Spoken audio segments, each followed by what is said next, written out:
एक समझदार औरत वही है जो घर के कामों के साथ साथ खुद का ख्याल भी बहुत अच्छे से रख सके। खाना भी टाइम पर तैयार हो और घर भी हर टाइम वेल मेंटेन रहे। अगर आपको एज अ होम मेकर को ये पूछे कि आप कम टाइम में ज़्यादा काम कैसे कर लेती हैं, तो एक स्मार्ट होम मेकर बखूबी आपको इस बात का जवाब दे पाएगी, क्योंकि वो जानती है कि सारे दिन की वर्किंग आवर्स को कैसे स्मार्टली यूज़ करना है और अपने दिन को कैसे प्रोडक्टिव बनाना है। क्या आप भी ये सोचती हैं कि ये घर का काम कभी ख़त्म नहीं होता, सारा दिन दौड़ते रहना, फिर भी बेतरतीबी और थकन? आज मैं आपके साथ 12 smart home making secret share करूंगी, जो आपको थकावट से बचाएंगे और आपके घर को खुशियों का मरकज़ बना देंगे। आज से हमें हार्ड वर्क नहीं बल्कि स्मार्ट वर्क करना है। तो चलिए अपनी ज़िंदगी को आसान बनाते हैं। बिस्मिल्लाहिर्रहमानिर्रहीम। This is Shabila. Welcome back again. Hopefully you all doing great. I am fine, अल्हम्दुलिल्लाह। व्लॉग स्टार्ट हो रहा है अर्ली मॉर्निंग से, और जैसा कि आजकल सर्दियां स्टार्ट हैं तो सुबह उठना थोड़ा मुश्किल लगता है। लेकिन अगर आप वो स्ट्रॉन्ग वुमेन हैं जो अर्ली मॉर्निंग उठने को प्रेफरेंस देती हैं, तो नो डाउट आपका हर दिन प्रोडक्टिव होगा। आज की वीडियो में मैं आपके साथ 12 सीक्रेट छोटी छोटी सी टिप्स शेयर करूंगी, जिन्हें मैं खुद अपनी लाइफ में इम्प्लीमेंट करती हूँ और अल्हम्दुलिल्लाह अच्छे से घर की सारी जिम्मेदारियाँ और उसके साथ साथ अपना ख्याल भी रख पाती हूँ। So let's move to the topic. Tip number 1, zero clutter rule. सुबह उठने से पहले किचन काउंटर से गैर ज़रूरी चीज़ें हटा दें। अगर आपने 5 मिनट में ये काम कर लिया ना, तो आपका आधा दिन कामयाब हो गया। मतलब ये काम आपको रात में करके सोना है, ठीक है। रात को सोने से पहले अगर आपने ये सब चीज़ें संभाली हुई होंगी ना, तो सुबह जब आप किचन में आएंगे तो आपको टाइम भी कम लगेगा काम करने में और ईजी भी रहेगा।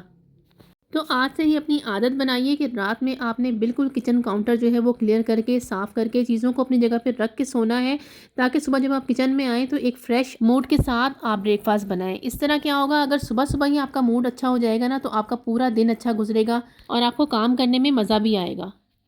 टिप नंबर 2, बर्तन धोने का प्री सोक जादू। अच्छा, बर्तन जो है ना वो हमारे कभी भी ख़त्म नहीं होते। अगर एक दफ़ा आपने बर्तन धो के रख दिए ना, तो थोड़ी देर बाद दोबारा आप देखें सिंक आपका भरा हुआ होता है। अच्छा, ये चीज़ जो होती है ना, ये बहुत ज़्यादा डिप्रेशन में डाल देती है अक्सर ख़वातीन को, और ऐसा लगता है जैसे जो है ना हमारा काम कभी ख़त्म ही नहीं होगा ना, इसकी वजह से, बर्तनों की वजह से। तो आपको मैं एक सिंपल सी टिप दूँगी, स्पेशली सर्दियों में आप जब बर्तन धोएँ ना, तो बहुत आसानी से आपके बर्तन धुल जाएँगे। सबसे पहले जब आपने बर्तन धोने हो, तो ये चिकनाई वाले बर्तन होते हैं, इन सबको एक साथ आप रख के, या किसी आप इनको टब में डाल दें, या फिर इसी तरह से सिंक में रख के ना इसके ऊपर आप गर्म पानी करके आप इसमें डाल दें एक दफ़ा, तो ये चिकनाई जो है ना आपकी, आधा आपकी टेंशन जो है ना आधी वो इसी तरह ख़त्म हो जाएगी। या आप क्या करें कि एक टब के अंदर जो है वो थोड़ा सा सोप डाल के, डिश वॉशर जो लिक्विड होता है वो डाल लें, और उसके साथ जो है ना गर्म पानी के अंदर आप ये सारे बर्तन अपने एक दफ़ा भिगो के रख दें। तो आपको ज़्यादा रगड़ने घिसने की ज़रूरत नहीं पड़ने वाली है, और आपका टाइम जो है ना वो भी बच जाएगा और जल्दी बर्तन धुल जाएंगे। अच्छा, नेक्स्ट स्टेप ये है कि स्मार्ट स्वैप, यानी सफाई की जो चीज़ें आप यूज़ करती हैं ना सफाई करने के लिए, उन सबको जो है वो स्मार्टली यूज़ करें। यानी कि महंगे क्लीनर के बजाय आप बर्तनों के स्क्रैपर के साथ थोड़ा सा सिरका इस्तेमाल करें। ये आपकी सफाई को तेज़ और ज़्यादा मौसर बनाएगा। इस तरीके से जो है ना आपका काम कम टाइम में आप ज़्यादा काम निपटा पाएंगी और अपने लिए भी टाइम निकाल पाएंगी। नेक्स्ट स्टेप है वीकली मील प्रेप। हफ्ते में एक दिन प्याज, लहसुन, टमाटर काट कर किसी एयर टाइट कंटेनर में आप रख दें। इस तरह करने से ना जब भी आप खाना बनाएंगी तो आपका 30% टाइम जो है वो बच जाएगा। जैसे मैं घर के कामों के साथ साथ एक यूट्यूब चैनल भी चलाती हूँ, तो मेरा ये पूरी पूरी कोशिश होती है कि मैं लहसुन अदरक का पेस्ट बना के रखूँ। टमाटर को भी मैं स्लाइस में काट देती हूँ और उनको फ्रीज़ कर देती हूँ फिर, और उसके बाद जो है मैं चटनी भी जो है वो पीस कर क्यूब्स की शक्ल में बनाकर वो मैं रखती हूँ। इस तरह अगर मुझे कहीं अचानक जाना पड़ जाए ना, या मेरा दिन ज़्यादा बिजी हो, तो फिर मैं जो है बहुत ईजिली जो है मैनेज कर लेती हूँ खाना कुकिंग को, और बहुत कम टाइम में जो है मेरी कुकिंग जो है वो कंप्लीट हो जाती है। कामों के लिए ना आप हफ्ते में एक दिन जो है वो रख लें, ताकि एक दिन में जो है आप ये सारी सब्जियां वगैरह जो हैं वो कटिंग करके आप फ्रिज में रख दें, फ्रीज़ कर दें, तो ख़राब नहीं होती हैं। स्टेप है कि डिश वॉशिंग स्टेशन को मुनज़्ज़म करना, यानी कि बर्तन धोने का स्पंज, स्क्रैपर और साबुन एक ट्रे में रखें, ठीक है, या एक जगह पे स्टैंड पे रखें। जब हर चीज़ अपनी जगह पर होगी ना, तो काम में दिल भी लगता है और वक्त भी कम लगता है। नेक्स्ट स्टेप इज़ मल्टीटास्किंग नहीं करनी कभी भी। जब आप बर्तन धो रही हो तो सिर्फ आपने बर्तन धोने हैं, ठीक है, फ़ोन ना देखें।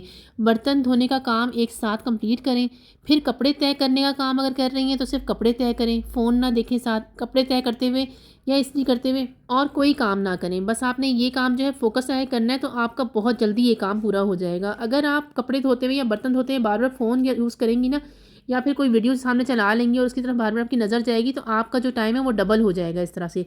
तो नेक्स्ट टाइम जब भी आप बर्तन धो रही हो या कपड़े इस्त्री कर रही हो या अपने कपड़े फोल्ड कर रही हो ना, तो आपने अपना फोकस सिर्फ इसी काम पे रखना है। तो ये काम आपका जो है वो बहुत जल्दी से निमट जाएगा। अगर आप इधर उधर कहीं फ़ोन में लग जाएंगी या फ़ोन के साथ साथ वीडियोज़ वगैरह भी देख रही हैं और साथ साथ तय भी कर रही हैं कपड़े, तो फिर आपका काम जो है ना वो डिस्टर्ब हो जाएगा और आपको जहाँ पे आपको सिर्फ जो है वो 10 मिनट लगने हैं ना, वहाँ पे आपके जो है आधा घंटा लग जाएगा। अच्छा, टिप नंबर 9 है वर्टिकल स्टोरेज। अलमारी में कपड़ों को तय करने के बजाय आप रोल करें ना अगर, और वर्टिकल रखें उसको, तो आपकी ज़्यादा स्पेस बन जाती है। इस तरह सारे कपड़े विजिबल भी रहते हैं और आपको जो है वो आसानी होती है कपड़ों को निकालने में और रखने में उनको वापस। नेक्स्ट टिप है कपड़ों की में तरतीब। सिर्फ धोने वाले कपड़ों की टोकरी ना रखें। गहरे रंग यानी डार्क जो कलर है, अगर आप लोग अफोर्ड कर सकते हैं तो डार्क कलर के कपड़ों के लिए अलग टोकरी रखें और हल्के रंग के लिए अलग टोकरियां रखें। इससे वक्त की बचत होगी और साथ साथ अगर आप हेल्पर से कपड़े धुलवा रही हैं ना, तो फिर आपको ये टेंशन नहीं होगी, आपको उसके पास खड़े होकर आपका टाइम नहीं ज़ाया होगा, आपको बताना नहीं पड़ेगा कि ये कपड़े अलग धोने हैं, ये कपड़े अलग धोने हैं। अगर इस तरह से 2 बास्केट बनी हुई होंगी ना, तो बहुत ईजिली आप लोग ये जो है वो कर सकेंगे काम। और दूसरा ये कि साथ बास्केट के साथ जो ये हमारे जो सॉक्स होते हैं ना बच्चों के, उनको भी इनको कपड़ों में ना फेंकें। उनको जो है वो अलग से जो है, मैंने अपनी बास्केट के साथ जो है ना एक अलग से कपड़ा लगाया हुआ है, एक पॉकेट बनाई हुई है जिसके अंदर मैं सिर्फ सॉक्स रख रही होती हूँ। तो आप इस तरीके से सॉक्स वहाँ रख देंगी ना, तो कपड़े धोने में भी आपको बहुत आसानी होगी। नेक्स्ट टिप ये है कि शाम का नेक्स्ट डे प्रेप आप तैयार करें, यानी रात को सोने से पहले ना बच्चों के या अपने नेक्स्ट डे के कपड़े जो भी आपने निकाल कर रख लें जो पहनने हैं, ताकि सुबह की जो भाग दौड़ होती है ना उसमें स्ट्रेस आधा कम हो जाता है इस तरह से करने से। अगर यूनिफॉर्म वगैरह बच्चों के हैं तो उनको रात में ही प्रेस करें, प्रेस करके उनको लटकाएं। अगर बच्चे थोड़े बड़े हैं तो उनसे हेल्प ले लें, उनसे कहें कि वो खुद प्रेस करें। अगर छोटे हैं तो आप खुद प्रेस करके जो है वो रात में ये काम निपटा लें, फिर सुबह के स्ट्रेस से आप बच जाएंगी। नेक्स्ट टिप है सेल्फ केयर डे, एक दिन छुट्टी। सबसे अहम टिप, खुद को हफ्ते में कम से कम एक बार घर के कामों से मुकम्मल छुट्टी दें। जब आप खुद को आराम देंगी ना, तभी आप अगले दिन ज़्यादा तवानाई से काम कर सकेंगी। इस दिन आप अपनी स्किन केयर कर लें या कहीं आउटिंग पे चली जाएं या फिर वो काम करें जो कि आपको करके खुशी मिलती है। अपनी फैमिली के साथ टाइम स्पेंड करें। इस तरह ना आपको मेंटली जो है वो सुकून मिलेगा और आप बाकी पूरे वीक के लिए जो है ना फ्रेश हो जाएंगी। नेक्स्ट टिप है 15 मिनट की पावर। घर को हमेशा साफ़ दिखाने के लिए सिर्फ 15 मिनट निकालें। वो चीज़ें जो अपनी जगह पर नहीं हैं उन्हें जल्दी से उठाकर वहीं वापस रख दें। ये एक एनर्जी बूस्टर टिप है। अगर आप इस तरह से करेंगी ना, तो आपका घर बग़ैर हेल्पर के भी जो है हर वक्त जो है वो एक मेंटेन घर नज़र आएगा। और लास्ट में डिवाइस को आवाज़ देना, यानी कि सारे काम ख़त्म करने के बाद अपने स्मार्टफ़ोन या क्लॉक को थैंक योर सेल्फ बोलें। अपनी मेहनत की कदर करें, ये सबसे बड़ा मोटिवेशन है। आपने देखा, घर संभालना कोई सज़ा नहीं, एक फ़न है। अगर आप इन 12 टिप्स को फॉलो करेंगी तो ना सिर्फ आपका काम आसान हो जाएगा, बल्कि आप अपने लिए बहुत आसानी से वक्त भी निकाल पाएंगी। आज से आप अपने काम को बोझ नहीं, अपनी ताकत समझेंगी। आपने जो वक्त बचाया है उसे अपने ख्वाबों को पूरा करने, अपने शौहर और बच्चों के साथ खुशगवार पल बनाने में इस्तेमाल करें। याद रखें, आप एक हीरो हैं। आपका घर आपकी बादशाहत है और आप उसमें मलका हैं। मुझे कमेंट में ज़रूर बताइएगा कि आपको आज की वीडियो कैसी लगी। वीडियो पसंद आई है तो लाइक और शेयर ज़रूर कीजिएगा और चैनल को सब्सक्राइब करना बिल्कुल भी मत भूलिएगा। याद रखें, स्मार्ट होम मेकर वो है जो वक्त बचाकर वो वक्त खुद को और अपनी फैमिली को दे। आपका घर साफ भी रहेगा और आप थकेंगी भी नहीं। ये सिर्फ टिप्स नहीं हैं, ये आपकी ताकत है। ये टिप्स आपकी रोज़मर्रा की जिद्दोजहद को स्मार्ट रूटीन और एफिशिएंसी हैक्स में बदल देंगी। अपना बहुत सा ख्याल रखिएगा। वीडियो पसंद आई है तो हमेशा की तरह एक लाइक ज़रूर से कीजिएगा और चैनल को सब्सक्राइब करना बिल्कुल भी मत भूलिएगा। मिलती हूँ कल एक और नई यूज़फुल टॉपिक के साथ। अल्लाह हाफिज़।